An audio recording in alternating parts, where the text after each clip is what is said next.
Brajo might not know the next commissioner. That means if we don't know that commissioner, that means that commissioner is not coming here. If we push this thing to the palace, Honorable Commissioner, if you go back home, sir, you speak to the palace will hold this. Our father, our legend, Osamori said, sorry, maybe I'm not supposed to say that Oba the go transfer. Orodo will never fail. Our palace doesn't go like that. God, they know when I don't know, it's a spiritual thing.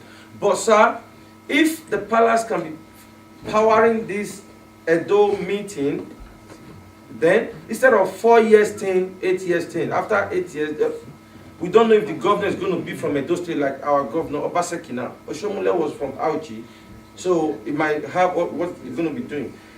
I commend your effort for coming to address us this evening. And I also commend Joe, who has put these gatherings together.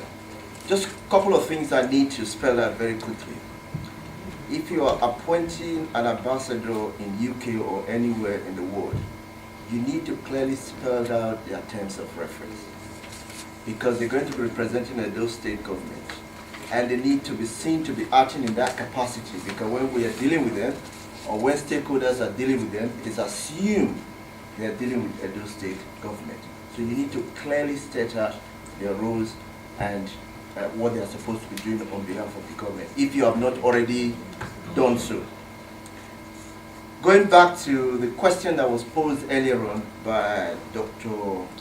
Osemwegie-Ero in terms of your vision for the diaspora. You've lived here, so I don't need to lecture you on what is expected.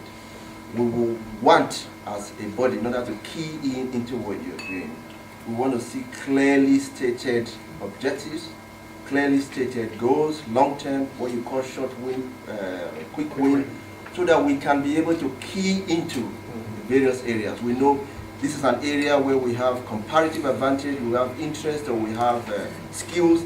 We can then leverage our skills to make an impact in what you're trying to do.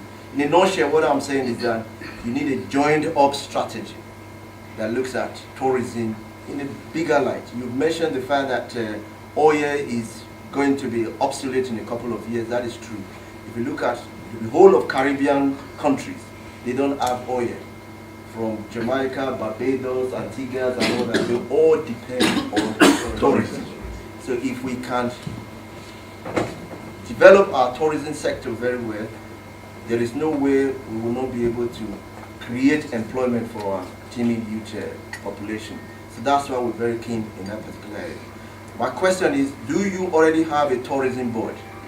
If you haven't got one, I think you better start thinking of having a tourism board, so that they have a specific remit to look at how tourism is joined up together. I know you've said you're going to give us some sort of photographs of tourist sites, but you need a consistent and integrated tourism mapping in Edo State, so that when I go to that website you are going to choose, I should be able to know this is a Motan, have a brief history of what a Motan is about. That is what attracts people to come to the state. If you come to UK that you've lived here before, you will know that there is what they call Visit Britain, and these are strategic plans. They have buses that take people to various strategic positions. You need to have that as well. Everything needs to be joined together. You know, the idea of we're doing this here, we're doing this, we're doing this, if they are not joined up together, it will not make the maximum impact you are talking about. The Steve Dustin proposal needs to be taken very, very seriously. I was one of the people that led that expenditure to Obaseki at the time. I think since we came back, that momentum has sort of died a little bit. As for us, Joe is one of our own. We will work with him to ensure that UK becomes an exemplar to other places where you will have, we will put everything we have into place to ensure that, because also you are also from here. You know, we're happy that this is the second time a commissioner that has come from here has come to address us. I know Naboya did a very good job at the time when he was here. He reached out to us. We didn't let him down. We will not let you down. We will put our effort, our skills, and our ability behind you to make sure that When next they are going to be choosing commissioner, they will not say, let's go to UK first. That is our goal, because we want to make sure that you excel in your role. A lot of us are here, probably they have not spoken since, but we're passionate, we are quite cohesive. There are a lot of things we have in mind that we want to do for Edo State, but tourism, in my view, if we tackle that sector very well and look at it, link it to eco-tourism, cultural tourism, agro-tourism, all the tourism facets you can think about, Edo State will have a multiplying effect without a shadow of a doubt. That vision of the governor that is going to create 100,000 jobs, 200,000, that can come from just tourism sector alone. Thank you. Thank you very much. Heavy equipment hiring in Lagos, and I also run a function hall event center. So if there's a need for the ministry to host such a program or to capture the Benin in Lagos, I will be more than happy to make my event center available. Thank you very much. Beyond Oredo, where the palace is sited, our father should begin to reach out to the other traditional rulers. They are the dukes. He should bring them together. I don't know how he's going to do it. God will grant him the wisdom to do it. And that means that now we have a government who is a governor who is ideologically deep enough to understand that you can do well in infrastructure, you can do well in projects, but if you lose the identity, you've lost everything. Nothing is going to stand. So it is important. I want to impact the community where I come from, because I believe that my purpose for being an Ora man and a Bini man, for that matter, is not by accident. God carefully, wonderfully placed me there, and I must make an impact. And I'm very sure that's how many of us here, many organizations here in the UK, who want to make an impact back home. I have an issue. Last year when I went to do a charity work, it was hard just to get these people together. Even the Afro-American community should be doing, it's still hard. Every time you want to come home, people always see, maybe you want to come and buy position, or you want to rustle that power away from them.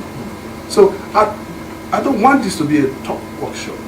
I want us to have a structure. The structure is, now we've met today. This is the beginning of the planning. Next time we meet, we'll say, okay, what have we achieved? Who's got proposal, initiative back home? How can you enable us to go there, execute this project with ease? That is what I'm begging for. So that say we say biannually we meet. So okay, we've achieved this time. Next time, we'll meet again. With Joe being a coordinator, we should be able to do that. Thank you. Thank you so much for your presence today. And Benin City, with all the histories and everything, tourism obviously will go a very long way. And it's something that I've done with Osun State and Lagos State, building low-cost houses. And that really helped, attracted people from here to go back home, because the houses were very cheap, and I think that's one thing you can also look at, and because that can incorporate tourism as well. So it's one thing you should look at. I think that's already in making. The last week again there was the grand opening of the multi-billion-dollar business. Yeah. In Edo State. So that's being looked at, and the Ministry of Housing as well is looking at Diaspora Village as well. So those things are in the making, but that's a different ministry. But overhead, and it's being discussed at ESCO. We have the festival in the UK for 6 years now. And it's really, really sad and unfortunate that if something like this is going to happen in Edo State, I thought it would have been nice for at least to reach us over here in the UK. That's what, yeah. Do you understand? I'm just hearing it for the first time now. Okay. So I've seen the promos on Facebook and all that. Okay. But I thought it would have been nice at least for us to be informed before this time. When you're doing yours next year, it shouldn't be your thing, it should be our thing. It's a dope people thing. You'll be doing it, promoting it, which is very good. So if we're doing it in Benin, we have to be part of it. If people in Italy or anywhere decide to be part of it, they should let you know as well. Audience. So I think, well, I'm sorry if you're not head, but I think I would have discussed it in your festival and announced it that this is what we intend to do. So it's going to happen from the 17th to the 22nd of December, and everybody, every Edo Indigene is invited. Because people will be coming back home, we want to create fun for them. We want to give them a sense of, they're not just coming. And at the same time, the people back home as well, crime is always very high at that time. So they are looking forward to this, as something, as something to entertain them. That's why the ministry decided to do it. As I speak to the governor is backing it. He said, okay, go ahead. And we're working seriously. A lot of people have keyed into it to support it. The fund is low. Doing that kind of a thing after doing an hour down is huge. But individuals have make pledges to contribute, to the success of the festival. You understand? I just want to talk a little bit about culture. Talking about culture, we all know how fast our festival is fading. And I've not heard anything about it from Igwe Festival. Igwe Festival. What is your ministry doing about it? Oh, okay. 4 to 8 years? Yes, sir. Okay. I think I can authoritatively tell you that we are very lucky to have Mr. Governor Obaseki, because he believes in building institution, rather than come and serve and do. In any meeting, that's what the governor said, and he's building an institution. And because what he says that if I leave this ministry today to go other ministry or something bigger, whoever is coming to take over from me have something, have a roadmap, have something to work on, and there will be somebody there to guide him or her. I think we're working at that. Then patronizing the Edo Indigenes, like you said, is happening in Edo now. The last lot of that, all the entertainers is strictly Edo. All the people that came there to entertain us, the government told me to make sure they are Edo people. The stage management, everybody. So we're working seriously on that as well. Then the palace. I'm always proud wherever I go to say I'm a Benin man. The palace, the Benin monarchy is the most revered monarchy in the world. I can say that. And of course, our Oba, His Royal Majesty, Omonobane do Ukwa Polopolo, Oba Ewari II, no Gidiga, Oba Atokbe. Like I said, he believes so much in promoting our Edo culture. He's doing that. He believes so much in that. I relate with him from time to time, and we just have a lot of discussions on all this. So I'm going to tell him about this meeting. I'm sure he's going to miss Steve Dunstan and, you again. With all ambiguities cleared, this culminated in the appointment of Comrade Joseph Ehigiamuso as the Edo State Ambassador to the UK. This was applauded by all as a welcomed initiative by everyone present. I want to present this to Mr. Joe Ehigiamuso as the Edo Ambassador, representing us in the UK. And this is a letter to say you've been chosen or identified as the Edo Ambassador in the UK to represent us.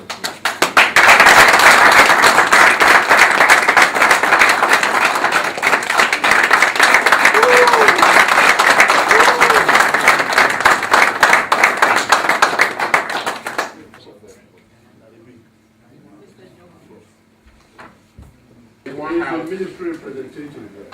He's a one person in the UK. The person that I can contact in charge of all the associations and organizations in the UK is going to collect them, we'll have a database.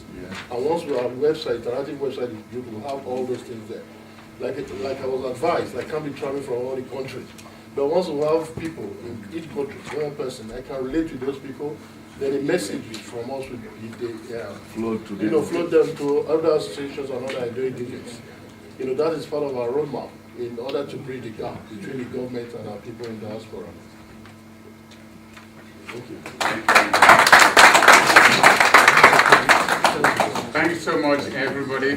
On behalf of the planning committee, I stand in your presence to say a big thank you to our fathers, to our mothers, to our wives, to our friends, to our colleagues who have come to make this night a success.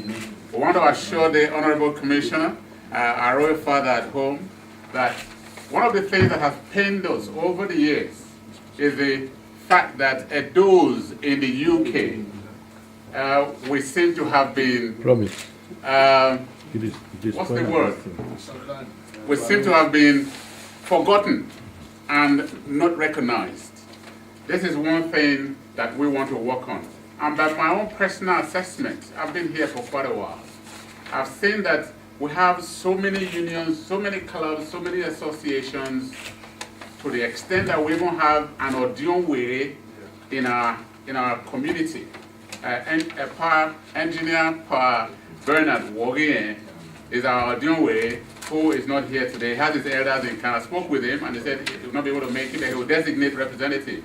That is here, Dr. Taiwo Idemudia. John Ebohon. Osaze Dr. Charles Osemwegie-Ero is here representing Paeda Monday Bude, representing the Osemwegie-Ero. Now, one of the things I found that has maybe been responsible for the lack of interest from governors at home is because we're very proliferated, we're very divided, we're not united. If ENA in America, sometimes they don't even invite some of the dignitaries at home, sir. They go on the event they hold annually. Why? Because they are huge. They are in numbers. The same thing, the population of Edos here in the United Kingdom is massive. What we need to do is to come together, because I believe strongly that what we stand to gain united is far more than what we stand to lose divided. In his capacity as Ambassador Joseph Osemwegie-Ero assured the state, governor and government, honorable commissioner, and indeed our royal father of willingness to deliver in all fronts.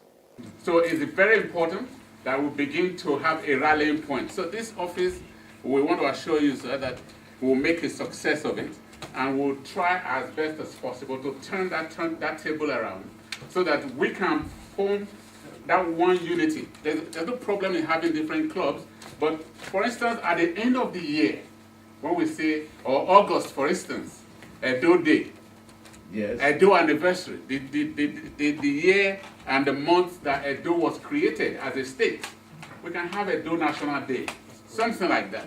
Then all clubs, associations, groups, whatever, can come together under one umbrella.